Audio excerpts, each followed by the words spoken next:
ఈ ప్రశ్న మాకు ఎక్కడ పోయినా సాధారణంగా వినిపిస్తుంది సార్. ఎందుకంటే మొన్న మేము ఫస్ట్ ఈ ప్రోగ్రామ్స్ పెంచి కొంత ఈ కాంప్లెక్స్ డిఏపి ధరలు తగ్గించి బ్యాలెన్స్ చేయాలి. ఇప్పుడు ఏమవుతుంది, అదే 1500 ఉంటుంది 250 రూపాయలు ఉంటుంది. ఇది ఒక 400 పెంచి అదొక 400 తగ్గిస్తే ఎలా ఉంటుంది మీ సలహా? అదేవిధంగా ఇక్కడ చేసిన వ్యవసాయ మరియు ఉద్యాన శాఖ సిబ్బందికి PJTAU ప్రత్యేకంగా స్టూడెంట్ చేసిన ప్రత్యేక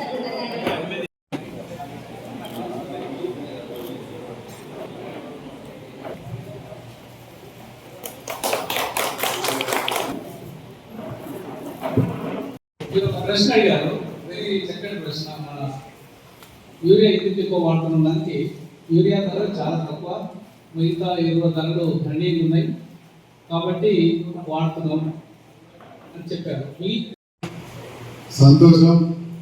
నాకు డాక్టర్గా వైద్య వృత్తిలో చాలా ఎక్కువ పేరు ఉంటుంది, కానీ నాకు మొదటి నుంచి కూడా డాక్టర్ కాకముందు రెండింటి మీద ఎక్కువ పేరు ఉంటుంది.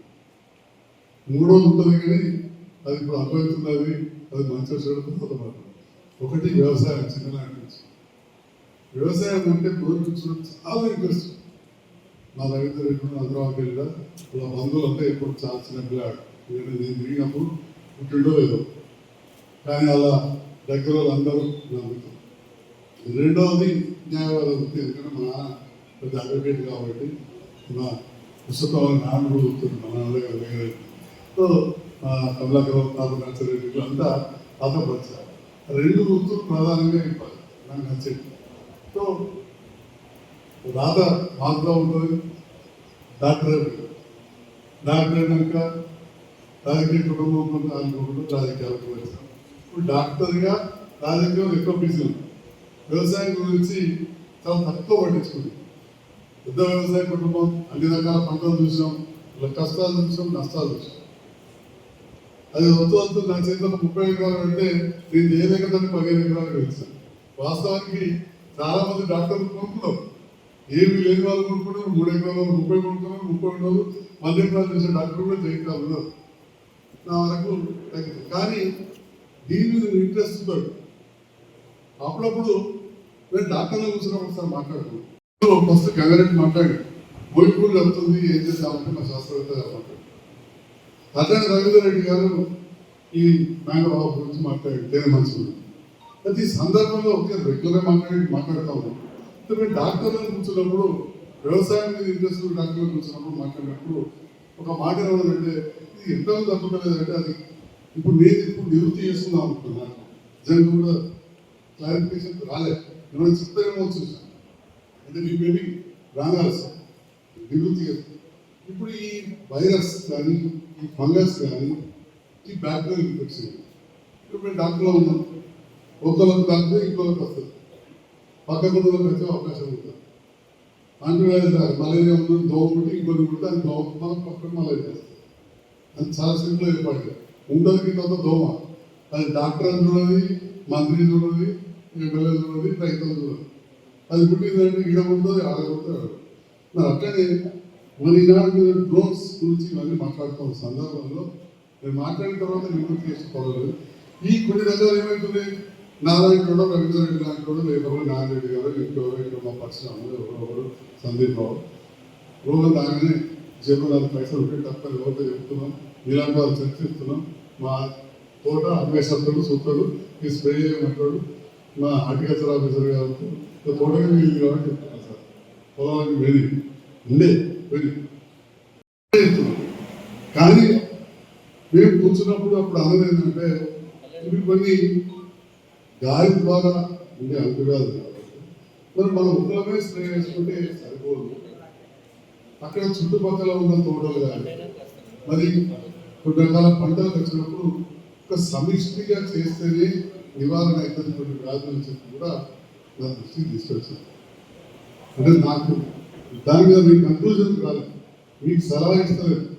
మాకు వచ్చిన సందేహాన్ని ఈ సందర్భంలో అవి ఎలాంటివి వస్తాయి, ఎలాంటి వాటికి ఈ రకంగా అక్కడ ఉన్న రైతు సంఘాలు, అది ట్యాక్స్ వాళ్ళు కావచ్చు, లేదా వివిధ రైతు సంఘాలు కావచ్చు, మన ఎంపీ వాళ్ళు కావచ్చు, మీరిద్దరం అన్నట్టు గ్రామాలలో చిన్న క్లినిక్లు ఏర్పాటు చేయాలి. ఓకే, క్లినిక్లు అంటే ఇక దానికి మనము ఫార్మర్ ప్రొడ్యూసర్ ఆర్గనైజేషన్స్ లేదా మ్యూచువల్ ఎయిడెడ్ అగ్రికల్చర్ కోఆపరేటివ్స్ లేదా ఇప్పుడు ఆల్రెడీ మనకు ఏసీఎస్ ఉంది, వాళ్ళను ఎక్కువగా మనము మోటివేట్ చేసి, ఇప్పుడు మీరు అన్నట్టు గ్రామాలలో చిన్న దవాఖానలో పెట్టుకోవడం ఫార్మర్స్ క్లినిక్ అంటే ఆర్ఎంపీ లెక్క కొందరికి మనం ట్రైన్ చేసి పెట్టాలన్న వ్యవసాయ అధికారులు, అది ఒకటి బాగుంటుందేమో అని చెప్పి ఆ రకంగా ట్రైన్ ఇస్తే బాగుంటుందని చెప్పి నా వంతుగా తెలియజేస్తూ మరి చాలా గొప్ప కార్యక్రమాన్ని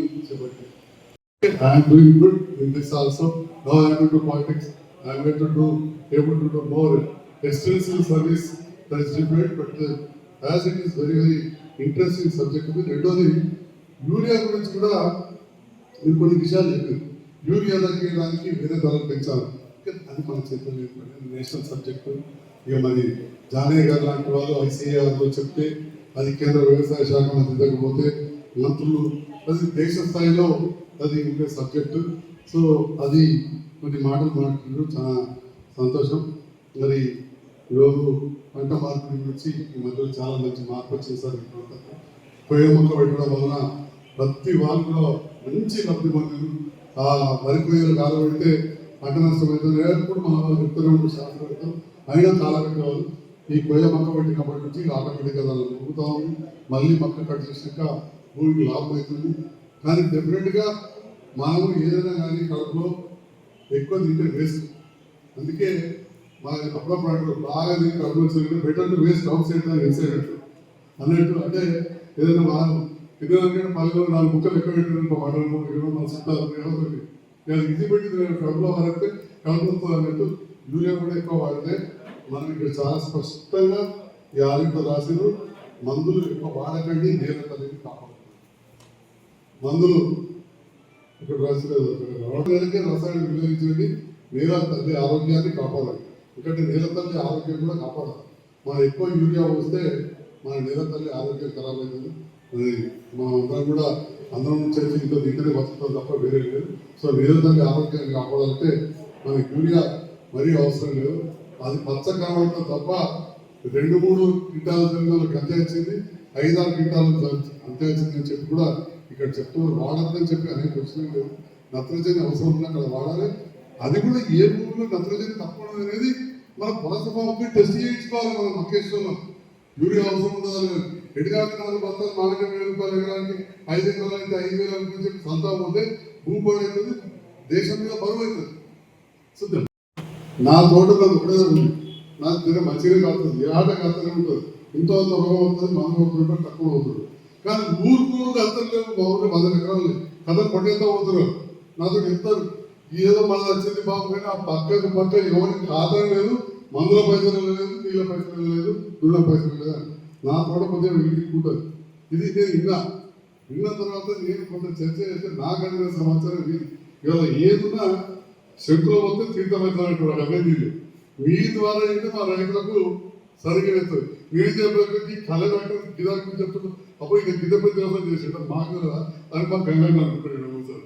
అలాంటూ ఇవాళ మీరు నివృత్తి ఏదైతే చేసిందో గతంలో ఈ రకంగా మీరు కూడా ఎన్నడూ కూడా ఇలాంటి కార్యక్రమాలు జరగలేదు. మంచి కార్యక్రమాలు ఏర్పాటు చేశారు. నేను ఒక రైతుగా ఉదయం ఇవాళ రైతులకు ఉన్న సమస్యలు గతంలో కూడా మాట్లాడి ఇంట్రెస్టింగ్ సబ్జెక్ట్ ఇంతకుముందు చెప్పిన మై లైఫ్లో నాకు తీసుకుంటే అయితే వ్యవసాయం ఎవరో వకీలు అవుతున్నాను. కానీ మా నాన్న తోటపడిపోయి ప్రైవేట్ కాలేజ్ స్టార్ట్ అయింది. 40 ఎకరాలు అమ్మి మరి డొనేషన్ కట్టి కాలేజ్ జాయిన్ చేయించాను. విన్నారా?